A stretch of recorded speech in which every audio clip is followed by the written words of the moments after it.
नमस्कार, मैं डॉक्टर सोनाली नाइक। आज हम गजानन महाराज की ग्रंथ का 16वां अध्याय पढ़ने वाले हैं। उसके पहले एक मेडिटेशन करेंगे। शांत बैठिए, गहरी और लंबी सांसें लीजिए।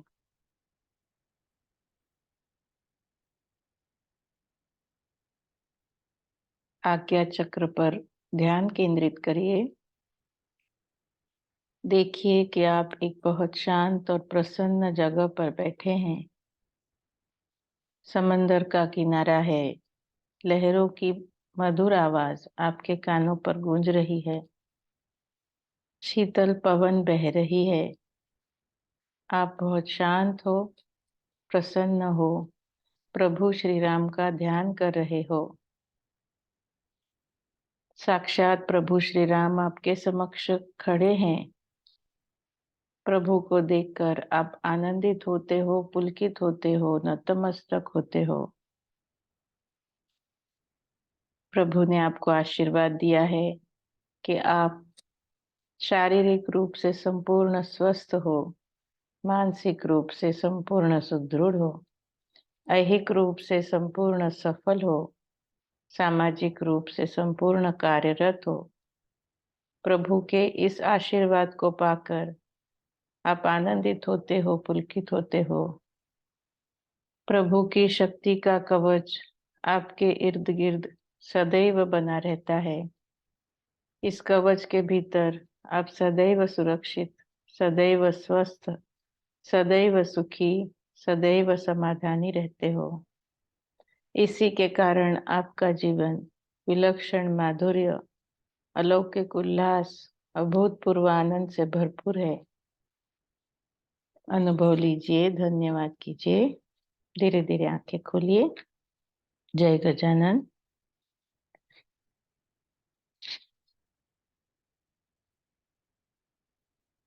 श्री गणेशाय नमः।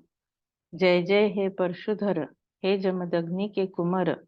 उपेक्षा अब मत कीजिए, हे परशुराम परमेश्वर। सहस्त्रार्जुन का कर ताड़न, द्विजों का किया था रक्षण। क्योंकि अपमान उनका न आपसे हुआ था सहन। अब ब्राह्मणों की ओर से आंखें बंद की आपने कैसे? इतनी गहन निद्रा के अधीन आप हुए कैसे? शांति से आप नहीं बैठना, आंखें भी बंद नहीं करना, मुझ पर कैसा संकट आया।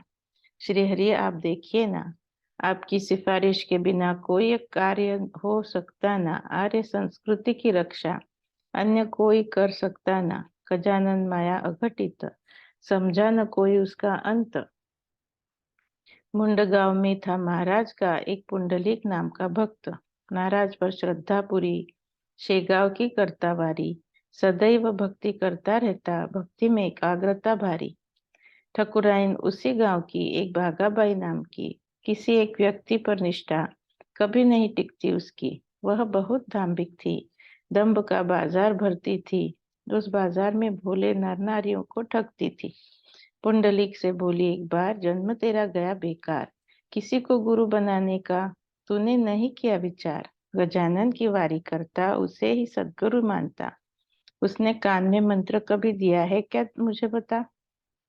अरे सुन, बिना विधि के कभी गुरु नहीं बनते।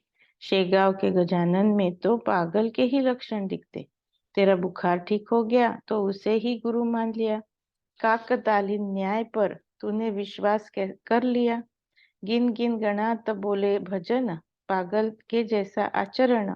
किसी से भी कुछ भी खाता, उसका तो है भ्रष्ट मन। अंजन गांव चल मेरे साथ, मान ले यह मेरी बात। केजा जी के शिष्य को हम बनाएंगे गुरु एक साथ। कल के दिन उनके भजन और कीर्तन का आयोजन अंजन गांव में है। सुनने सुबह निकल पड़ेंगे हम।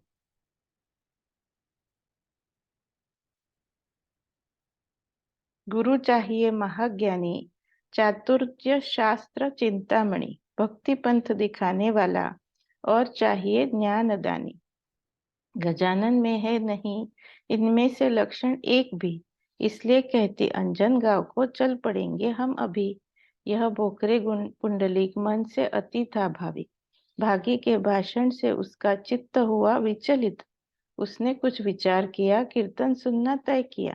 अंजन गांव अभी तो जाऊं, आगे का देखूंगा, सोच लिया। ऐसा सोचकर मन में भागी से फिर कहा उसने, अंजन गांव आऊंगा कल, मैं भी तेरे साथ में। दोनों ने ऐसा सोच लिया। रात में वह सो गया। सुनो रात में क्या हुआ। तीसरा जब प्रहर हो गया, पुंडलिक के सामने दिगंबर अवस्था में महाराज जैसा एक पुरुष खड़ा हो गया पास में। अंजन गांव जाना है क्या, पुंडलिक उससे उसने पूछा। भागी की सलाह के अनुसार गुरु करने की है क्या इच्छा। जाओ अगर होगी इच्छा। काशीनाथ नाम है उसका, वहां जाकर भ्रम निराश होगा पगले तेरे मन का। कान में कुछ कह दिया क्या, वह क्या गुरु बन गया। लोग तो कानों में कितनी बातें करते रहे किया, क्या वे एक दूजे के गुरु तुरंत बन जाते। इस दंभाचार के तू कभी नहीं झुकना आगे। इधर जरा करना कान, मंत्र देता तुझे महान, गण गण कहकर कान में स्तब्ध हुए दया निधान। बोल और तू क्या चाहता, आज तृप्ति मैं कर देता। पुंडलीक ने यह सुना तो प्रसन्न हो गया। मन उसका स्वप्न में सोचने लगा, निरीक्षण करने लगा। शेगांव के ही महाराज है, ऐसा उसके मन को लगा। पुंडलिक बोला, हे महाराज, पादुकाएं ये दीजिए, आज पूजन रोज करो इनका, अन्य नहीं में है मन में आस। ठीक है, कल दोपहर को समय जब होगा दिन का, ये मैंने पादुकाएं दी जो लेकर पूजन पूजन करना इनका। पादुकाएं लेने हाथ में उठ बैठा वह स्वप्न में। उतने में नींद खुल गई। पुंडलिक आया होश में। जगने पर लगा देख, पीछे आजू बाजू सामने न व्यक्ति न कोई पादुका देखी थी जो स्वप्न में। रहस्य न सुलझ रहा, संशय वैसा ही रहा।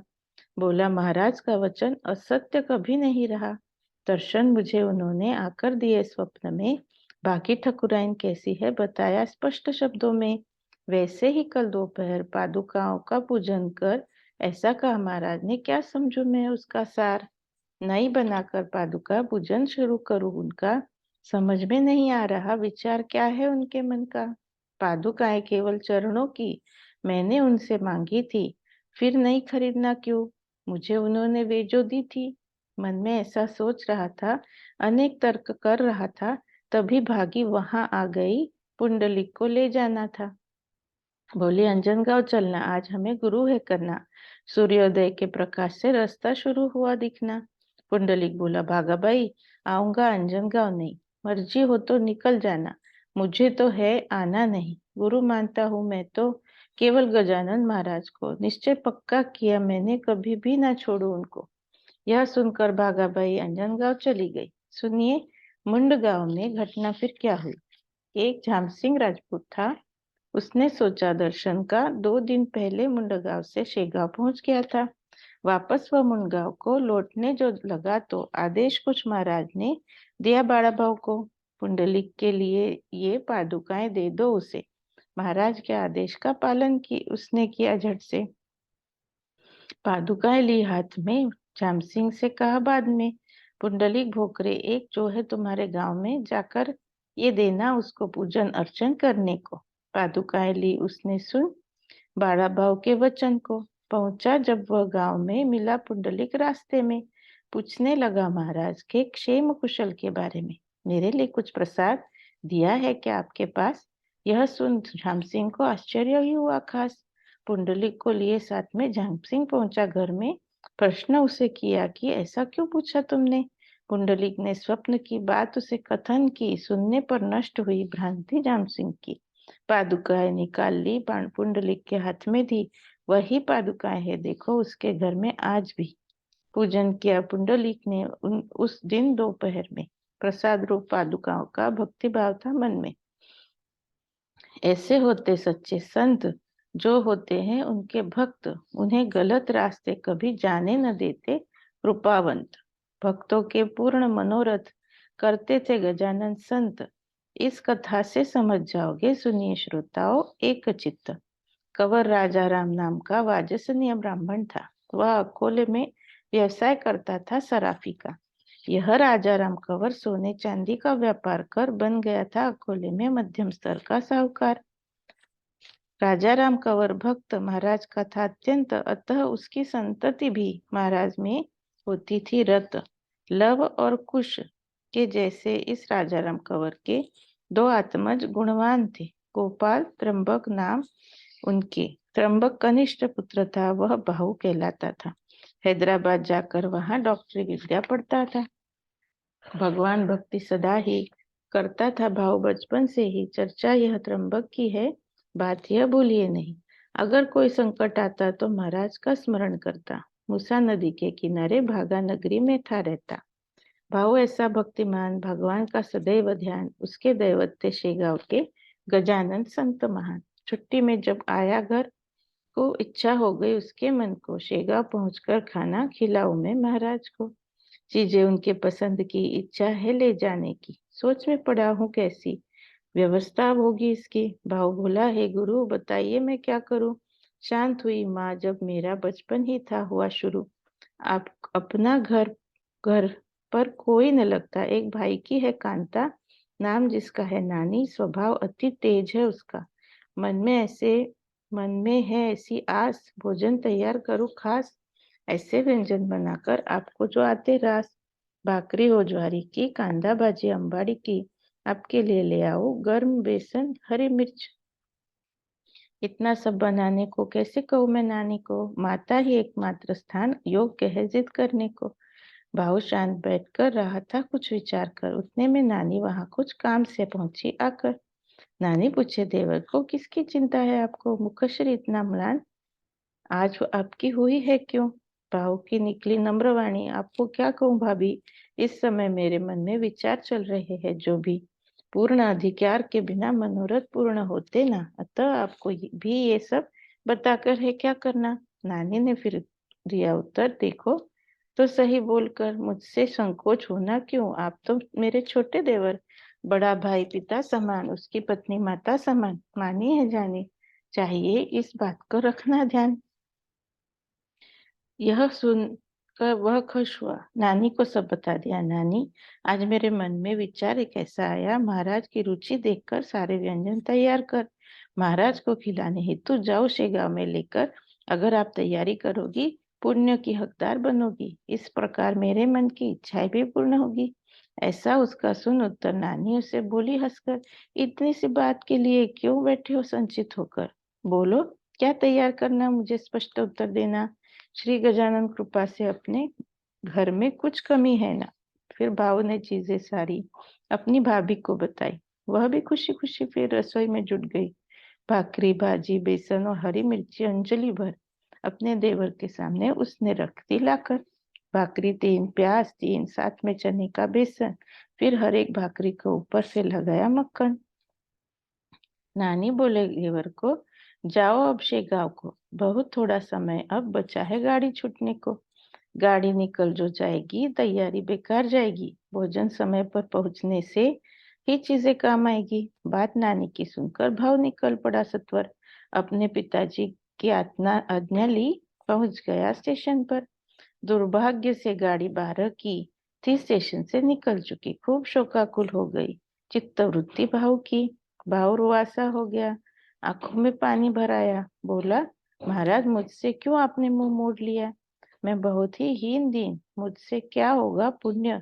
मानस का लाभ मिले इतना, कौवे हम कहाँ धन्य। अक्षम्य कौन सा अपराध आज हुआ मेरे हाथ, इसलिए मेरी गाड़ी ऐसी छूट गई दीनानाथ। हाय रे दुर्भाग्य मेरे, कैसे दुष्ट विचार तेरे। गुरु की सेवा होने नहीं दी तूने हाथों मेरे। अगर यूं ही बची रही यह मेरी भाजी भाकरी, भोजन में करूंगा नहीं त्रिवार सत्य मेरी वैखरी। हे गुरुवर कृपा राशि, उपेक्षा नहीं करना ऐसी। पुत्र के हाथों भोजन करने दौड़ लगाना माता जैसी। बड़ा आपका है अधिकार, पल में पहुंचते हो केदार। यहाँ आने में क्यों करते अनाकानी तारणहार। मैंने हुक्म किया नहीं, प्रेम से ही बात कही। कहीं से भी यह आपका होता अपमान नहीं। 3 घंटे बचे अभी आने में अगली गाड़ी, तब तक तो बीत जाएगी आपके भोजन की घड़ी। मन में विचार करता ऐसा, बैठा वहीं भूखा प्यासा। चौथे प्रहर शेगांव को 3 की गाड़ी से पहुंचा। दर्शन करने गया कंवर, देखा तो दयालु गुरुवर भोजन के बिना ही बैठे हुए थे आसन पर। थालियां कई नैवेद्य की मठ के सामने रखी थी। अवर्णनीय रूप से वे प्रसाद से भरी हुई थी। किसी की जलेबी, घीवर, किसी के लड्डू, मोतीचूर, श्रीखंड और पूरी, किसी की खीर भरपूर। एक एक थाली लाता, बाला साहेब आगे रखता, उनमें से एक को भी महाराज का हाथ न लगता। बाला बोला, हे महाराज, भोजन क्यों न लेते आज? 1 बजा आपके भोजन के बिना कैसे सब ले प्रसाद? प्रसाद सब चाहते हैं पर बिनती से डरते हैं, किसी का साहस न होने से हम ही बात करते हैं। महाराज बोले, रखो सबूरी, आग्रह नहीं है जरूरी, चौथे प्रहर भोजन करूंगा, बात मेरी यह खरी। मर्जी हो तो रुक जाना, वरना भोजन कर लेना, मुझे परवाह नहीं है नैवेद्य लेकर घर जाना। ऐसा प्रकार चल रहा, उतने में भाव पहुंच गया। महाराज को देखकर मन में हर्षित हो गया। आर्त होकर देख रहा हो बालक मानो बिछड़ी माँ को, वैसा ही अनुभव देखो हुआ वहां था। तब भाव को महाराज को जोड़े कर किया साष्टांग नमस्कार। सामने ही खड़ा रहा, आज्ञा का करते इंतजार। बोले, महाराज हास्यवदन, कैसा तेरा आमंत्रण? यह कोई समय हुआ? अब करूं क्या मैं भोजन? तेरी पुकार में फंस गया, मैं भूखा ही रह गया, खाना नहीं खाया अब तक, निकाल अब तो जो तू लाया। महाराज का भाषण सुनकर भाव बोला, हर्षित होकर गाड़ी छूट गई भारत की, मैं भी क्या करता देवेश्वर। बाला भाऊ ने कहा, कंवर से दुखी नहीं होना ऐसे, महाराज के भोजन हेतु जो लाए निकालो झट से। यह उनकी सुनकर बात भाकरी, भाजी और प्याज कंवर ने निकाली, सामने रखी महाराज के पास। उनमें से 2 भाकरी महाराज ने भक्षण कर ली, एक को प्रसाद रूप में सब भक्तों में वितरित कर दी। यह प्रकार देखकर स्तंभित हुए भक्त सकल। स्वामी का अधिकार पता चला, कितने हैं भक्त वत्सल। विदुर की कन्या भी छोड़कर पकवान सभी, कृष्ण को रास आई थी हस्तिनापुर में कभी। वैसा प्रकार हो गया, हमारा पकवान नहीं भाया, कंवर की भाजी भाकरी में स्वामी का मन अटक गया। लिया फिर भाव कंवर ने समर्थ प्रसाद शेगांव में। ऐसा ही अनुभव का सद्भाव हो जहाँ होगा मन में। आज्ञा की महाराज ने। भाव को कॉलेज को जाने, बोले अगले साल होगा पास डॉक्टरी परीक्षा में। भाव बोला, गुरुवर कृपा दृष्टि रखना मुझ पर, अन्य कुछ भी मांगने को आया न मैं यहाँ पर। मेरे लिए तो धन मान आपके ये दिव्य चरण, आपकी दिव्य मूर्ति का मुझे सदा रहे स्मरण। भाव कंवर ऐसा कह रहा, अकोले को गया निकल, भक्तों की उपेक्षा नहीं करते थे गजानन स्नेहल। अस्तु। तुकाराम शेगोकर था, शेगांव में ही रहता था, भाविक था मन से अति, कृषि कर्म करता था, अत्यंत ही गरीब था, खेत में मेहनत करता था। सूर्यास्त समय महाराज के दर्शन नियम से करता था, उन्हें चिलम भर देता, चरणों के दर्शन करता, थोड़ी देर वहां रुककर फिर खेत को चल देता। उसकी दिनचर्या यही बहुत दिन चलती रही। दुर्भाग्य की मार कभी किसी को भी छोड़ती नहीं। लिखा है जो नसीब में होता है वही जीवन में। एक दिन जब तुकाराम था अपने खेत में, एक शिकारी वहां पर बंदूक लिए कंधे पर छर्रे की बंदूक से लगा साधने निशाना खरगोश पर। वह प्रभात का समय था, हो रहा सूर्य उदय था। तुकाराम अपने खेत में ताप सेकते बैठा था। एक श्वेत खरगोश आया, उसके पीछे बैठ गया। शिकारी की आंखों ने तुरंत उसे देख लिया। फिर शिकार उसकी करने कंधे की बंदूक, शिकारी ने उसका निशाना साध कर दाग दी पल भर में।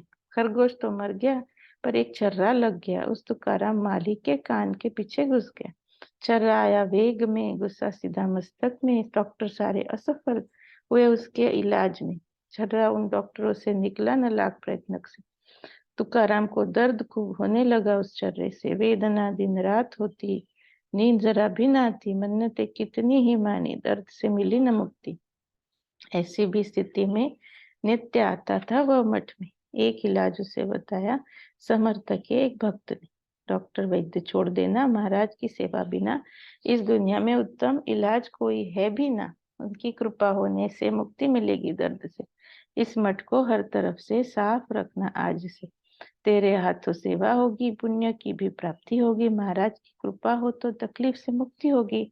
अपने पिता जैसी कभी दांभिकता करना नहीं, मन को सदा शुद्ध रखना, ढोंग कभी करना नहीं। तुकाराम मान गया, झाड़ू लगाना शुरू किया, पूर्ण मठ को उसने निर्मल आईने जैसा कर दिया। ऐसी सेवा करते करते पूरे 14 वर्ष बीते। अपूर्व घटना घटित हुई। ध्यान से सुने सारे श्रोते। एक दिन झाड़ते हुए से छर्रा गिरा कान से, जैसे भोकरे दबाने पर निकले बीज अंदर के, वैसा प्रकार यहाँ हुआ। छर्रा गिरते ही बंद हुआ। सिर का दर्द महाराज की सेवा से ही दूर हुआ। सेवा झाड़ू लगाने की आजीवन उसने की। अनुभव के बिना लगन लगती नहीं परमार्थ की। एक बार वह लगने पर स्थिर होता मन वहीं पर। सारे भाविक जानते हैं संतों की सेवा है हितकर। स्वस्ति श्री दास करो विरचित यह श्री गजानन विजय ग्रंथ भव सिंधु में भाविकों को सदैव दर्शाए पथ। शुभम भवतु श्री हरिहरार्पणमस्तु। इति श्री गजानन विजय ग्रंथस्य षोडशोऽध्यायः समाप्तः।